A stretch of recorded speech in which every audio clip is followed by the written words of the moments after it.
Have you ever felt that time moves faster than you can hold it? You wake up full of plans, but by nightfall, the day is gone, swallowed by small distractions and gentle delays. We promise ourselves that tomorrow will be different, but tomorrow often becomes another yesterday. If stories like this speak to you, follow along for more quiet tales that remind us how to live deeply and simply. In a calm valley surrounded by soft hills and clear streams, there lived a young man named Mark. He was clever and kind, and people liked him.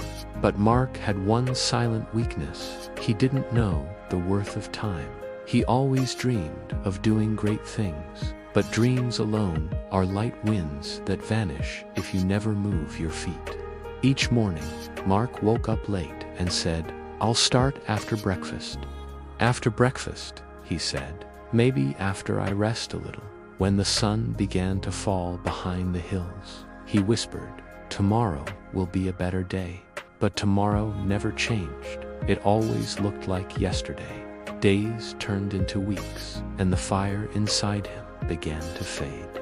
He watched his friends build lives, start work, and learn new things, while he still sat under the same old tree, waiting for the perfect moment to begin. In the same village lived an old carpenter named Elier. His hair was silver like moonlight, and his hands were strong and patient. He worked every day from sunrise to sunset, crafting chairs, tables, and toys for the children. No one ever saw him rush, yet he never wasted a moment. One afternoon, as Mark rested by the river, Elier passed by carrying a bundle of wood. He stopped and looked at the young man. "Mark," he said kindly, "how long will you wait before you begin the life you dream of?" Mark laughed lightly. "I'm not waiting," he said. "I just need the right mood. You see, I want to do something great, not just anything." Elier smiled.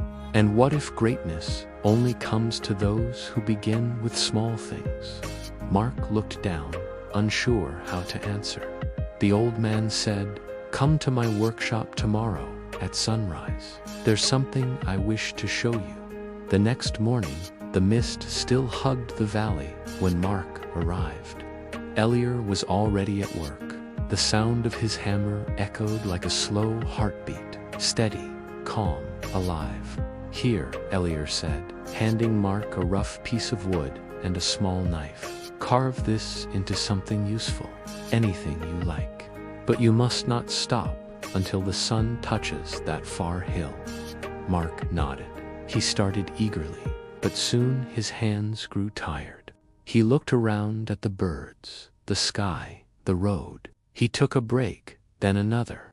By evening, when Elier called him, the wood was still rough and shapeless. Elier held up his own work, a beautiful wooden chair, smooth and shining in the sunset. Mark stared at it with awe. "How did you finish it so quickly?" he asked. Elier smiled. "Quickly. I just began when the day began, and didn't stop until the work was done. You see, I didn't wait for the right mood. I used the time I had." Mark looked at his unfinished block of wood, and for the first time, he felt the weight of wasted hours. That night, he couldn't sleep.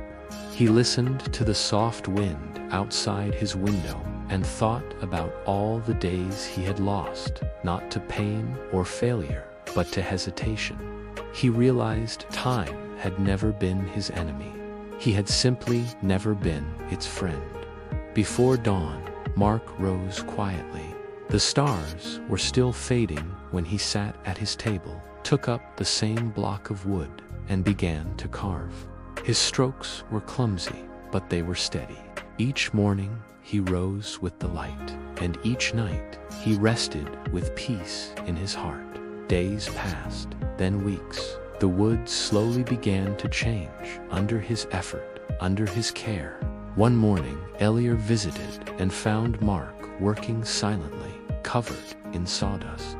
On the table stood a beautiful carving, a bird with open wings. ready to take flight. Elior smiled softly. So, the bird has learned to fly. Mark bowed his head. It took me many mornings to understand your lesson. Time is not something to be managed. It's something to be respected. It's life itself. The old man nodded. Yes, Mark, time does not wait for anyone, but it walks beside those who walk with purpose. Every hour you honor becomes a brick in the house of your life. Years later, people in the valley spoke of Mark not as the dreamer under the tree, but as the craftsman whose hands never stopped shaping beauty. He built furniture that lasted through generations, each piece carrying the quiet strength of his patience. When young men came to him saying, "I'll start tomorrow," he smiled and said, "Tomorrow is made by what you do today."